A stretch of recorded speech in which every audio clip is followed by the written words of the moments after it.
Hello, everybody, and welcome to another edition of the Bengal Tiger Podcast. I'm Matthew Brune, and joining me once again is Shea Dixon. Shea, it's time for tournament basketball, man. You got everything filled out? You got the men's tournament submitted? I do, and we're squeezing this in right before the men's stuff begins. I've got all my men's stuff filled out. I did a women's bracket. Now I just need to get my multiple TV setup going, and then I'll be ready for 2 days of nonstop basketball. I need YouTube TV to have the quad box type Well, stuff. Apple TV does it when you get on the ESPN app, but none of the games are on ESPN. So you got to go full. If you want to really get into true TV and everything else, you've got to have multiple TVs or go to some restaurant that's got them all on. So Exactly. Might have to get creative out there. But we're going to talk about the women's basketball team. A lot of people care about this women's basketball team. A lot of people love this women's basketball team, and rightfully so. It's a very, very fun team. We've gone through it on the site. I mean, I'm not sure anyone's covered it in depth as much as we have across this season, just every game. And now in the postseason, LSU gets a 3 seed at 28-2. Obviously, when we start looking at the seeding, a lot of people hoped they would get a 2 seed. At the end of the day, I guess the loss to Tennessee weighed pretty heavily on the selection committee's decision. And then obviously you go back to the non-conference strength of schedule, which was pretty they didn't low. play anybody. Yeah, they didn't play anybody. And so we knew going into it was going to be an uphill task for this team to get a 2 seed if they lost to Tennessee. They lose, a team like UConn and some other seeds edge them out for 2 seeds. So they get a 3, but they draw Hawaii in the first round, who was a 3 seed in their own conference tournament in the Big West. And then Michigan and UNLV are the 6 and 11. All those games will be on Friday. Michigan, UNLV playing at 2. LSU Hawaii played at 4:30. I have a full preview on the site with all 4 teams, information and analysis on all of them. But yeah, what do you think of LSU's draw and just, I guess, season as a whole? Because we haven't got on here and talked about the LSU women's basketball season. Right. The draw puts them with a number 1 seed Indiana, which is definitely one of the top 4 best teams out there. They've been consistent all year. Mm-hmm. They were a team that in the rankings was jumping LSU, even when LSU obviously had a better record. But let's just start with the reality before we get into the bracket of what a year. 2 losses, only 1 in the regular season to the best team in women's college basketball, South Carolina, at South Carolina. Mm-hmm. Then they were up, 17 against Tennessee. They end up coming back, losing that one. They don't get the rematch in the SEC championship with South Carolina. If they will play South Carolina again, it'll be for the Natty because South Carolina is on the opposite end of the bracket. The 1 seeds would be Virginia Tech and Indiana. On the other side, the 1 seeds would be Stanford and South Carolina. If I'm an LSU fan or if I'm Kim Mulkey, I like it because I think I can get out of I guess it's technically the Greenville 2 regional that they're in, but it's really Baton Rouge right now for the sub-regional. Little first 2 games here. And that's what they did a year ago. They played 2 games at home, Jackson State and Ohio State, lost to Ohio State. You said all along, correct me if I'm wrong, that the floor for this team should be the Sweet 16. Do you still agree? Is that still your notion? Yes, that is still my belief. Obviously, last year, if we look at what happened last year with Alexis Morris being injured, just that team not coming into. She could barely walk last year in the game. Yeah, losing to Kentucky in the first round of the SEC tournament. Like, there were a lot of signs that things were not going right. And then you compound that with the fact that they played Jackson State, who I thought was underseeded, had a first round WNBA draft pick on it. Very, very good Jackson State team that almost beat them, underseeded. Then plays Ohio State, who could shoot the lights out, and they return a lot of that same team. They're a 3 seed this year. Very, very good Ohio State team that matched up awful. It was an awful matchup for last year's LSU team. This year, they have Hawaii, who, like I said, came in 3rd in their own conference. I looked at their resume, all the stats. They are not nearly as intimidating as Jackson State was last year. No. Just not even close to it. And we'll talk about, so for folks kind of getting a feel for this, they'll play on Friday, and Jackson State was a year ago.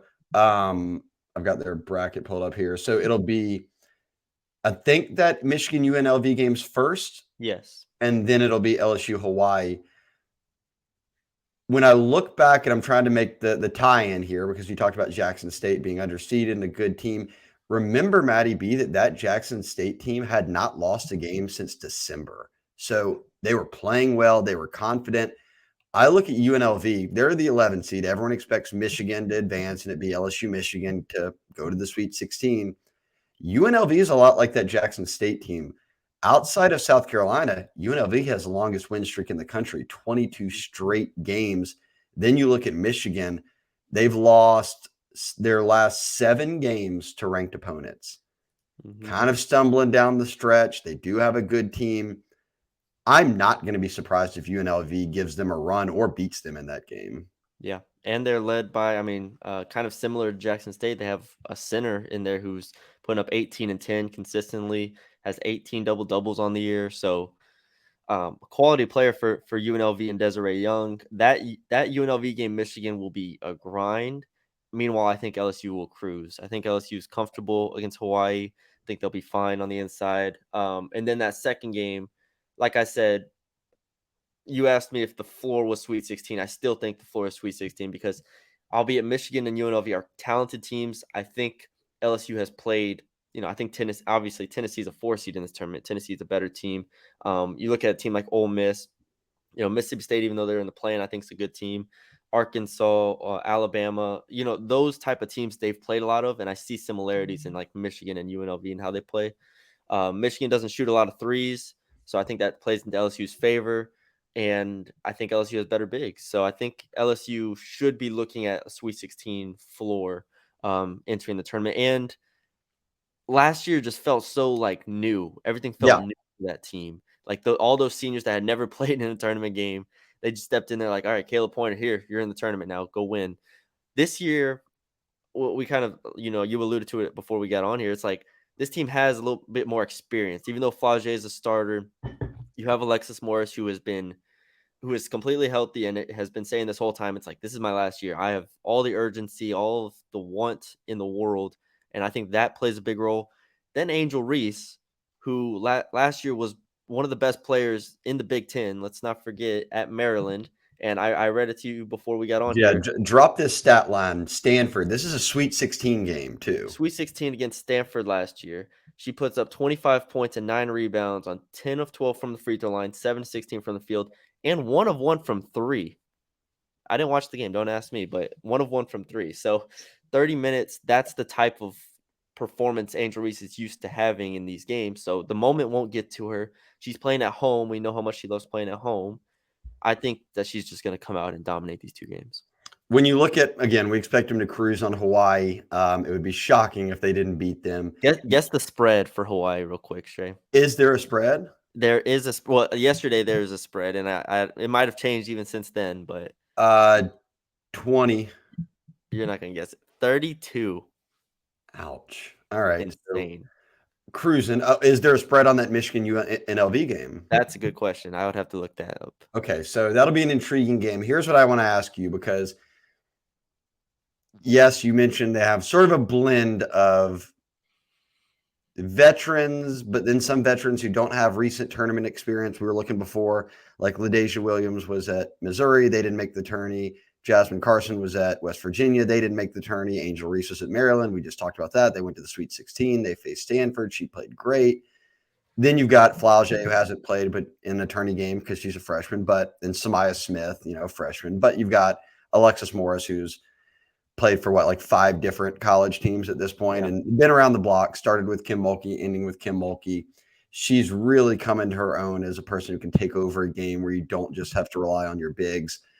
Let me ask you this, though. If you get into that second round, LSU should beat either of those teams. They're better than both those teams. What hurts you? Because I think the Achilles heel for this team in the tournament isn't necessarily Alexis Morris like going cold, or isn't necessarily Angel not getting her double doubles. I think it's Angel and LaDasia staying out of foul trouble, because in games where they've had to go sit, then you start to worry about, okay, if you're playing someone who's got bigs, it's like, imagine playing a South Carolina, which that's rare, but a team like that who's got a big or two, if Angel or LaDasia is on the bench, LSU could be in some trouble. That is not the recipe for success for them. Yeah, I remember that happening. It's Missouri and South Carolina. Those are the 2 that come to mind. I know Missouri gave them some fits early, and then they pulled away. But South Carolina is the game that a lot of people go back to. Like, though they got in foul trouble early, they relied on Alexis Morris to do everything because Reese was basically shut down. Like you said, they're not going to play South Carolina unless they play in the championship game. Like, that's not the concern. The concern is in one of these games against Michigan, if they make the Sweet 16 against Utah, those games, can Reese and Williams stay on the floor? Because as much as I like Samaya Smith, that is asking a lot of her to step in and play like 20 minutes, like 18 minutes. Like, I don't want her having to do that much. If she can come in for 8 to 10 minutes, that's perfect. Now, Flage, kind of branching off of your point here of saying I think they need the veterans to step up. I think Jasmine Carson needs to play well. I think Flage is good, but we saw kind of in that South Carolina game, the moment just kind of overwhelm her to a degree. I think she learns from that. I think she'll be better. But at the end of the day, it comes down to Alexis Morris and Angel Reese should not come off the floor, and I don't think they will. And then I think LaDeja Williams, at times I've called her the third best player on this team because I think that's what she's at least consistently been. Like, she's not someone who stands out as far as, like Jasmine Carson can go off for 5 threes in a game. But I think she's been steady, and I agree with you. I think the front court is going to have to be very, very stable for this team. I can see Flauche having a nice tournament too. I think that when you look at experience being valued in a tournament, I think experience can be viewed in a few ways. Now, Kim Mulkey's got all the experience in the world. Bob Starkey has all the experience in the world. A lot of these assistants have been to a million NCAA tournaments. They know what they need to do, the player's mindset. They know what those guys need to do, the girls need to do. A number of these girls have played in the big stage before, but then I look at a girl like Flauche, like, it might sound silly, but she went out and won the Jordan. Like, she was MVP of Jordan Brand Classic. That's like a big time game. McDonald's All-American. She's played in it. She's performed in front of packed arenas on America's Got Talent. Like, I don't think any of this stuff phases her. And if she can be locked in, that'd be a really nice addition, because there have been games where she hasn't contributed much. And there's been games where she's contributed a good amount. And it's really not mattered because they've won every game but 2 of them. Now it matters.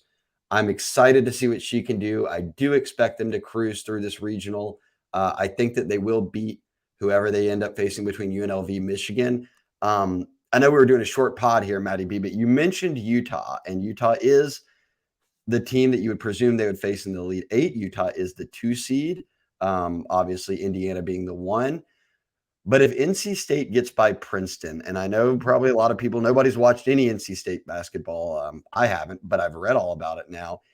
NC State has the 17 net and the number 6 strength of schedule. And on the night that Caitlin Clark at Iowa, who might be the best player in college basketball, set her season high of 45 points, they lost to NC State.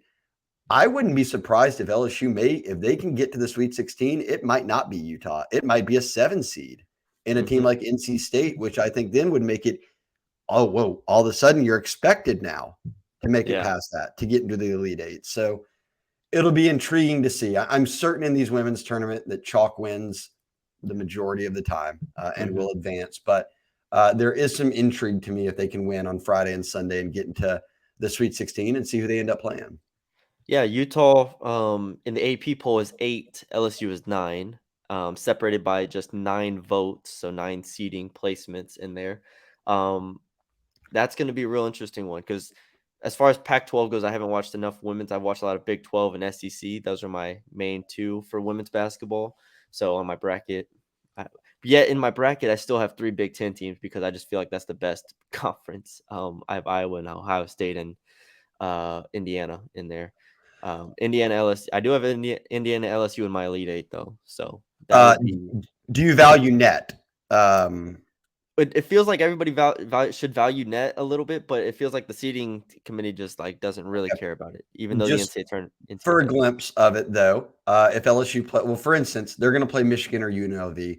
UNLV is 51 in net, Michigan's 26, LSU's 3, and then you look at the other side of it. If it is NC State, Utah, let's say, Utah 7 in net, NC State 17. So a path to the Sweet 16 or the Elite, like LSU does have the best net of all these teams. I mean, 3 means there's only 2 teams that have a better net than you.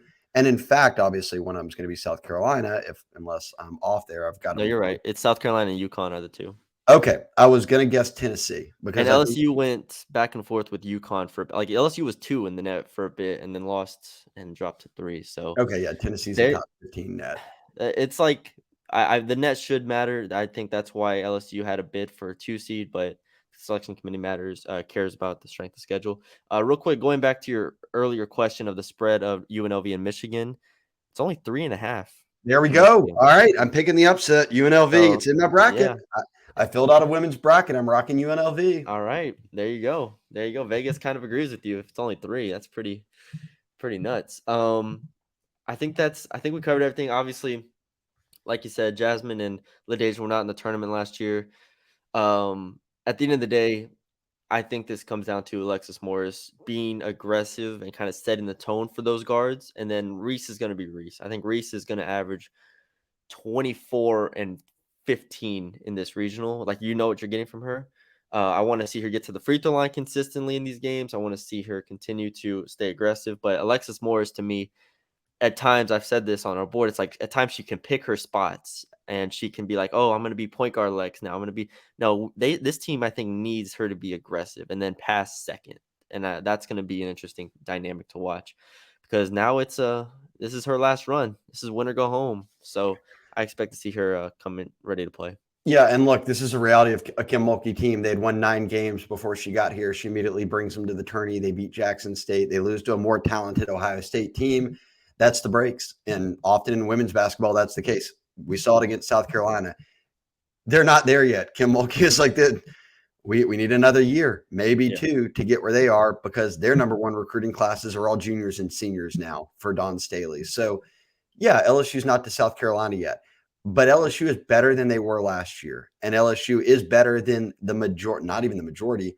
I'd say LSU is better than probably all but 6 or 7, 5, 6, 7 teams in the tournament. And then you can make the case that they're just as good as some of those. So Yeah. I'm with you. Sweet 16 or bust. And I will not be surprised if they get past that. And that's what you want. Year 1, you got to the tourney, you hosted, you won a game. Year 2, you got to the tourney, you hosted, you want to win both games.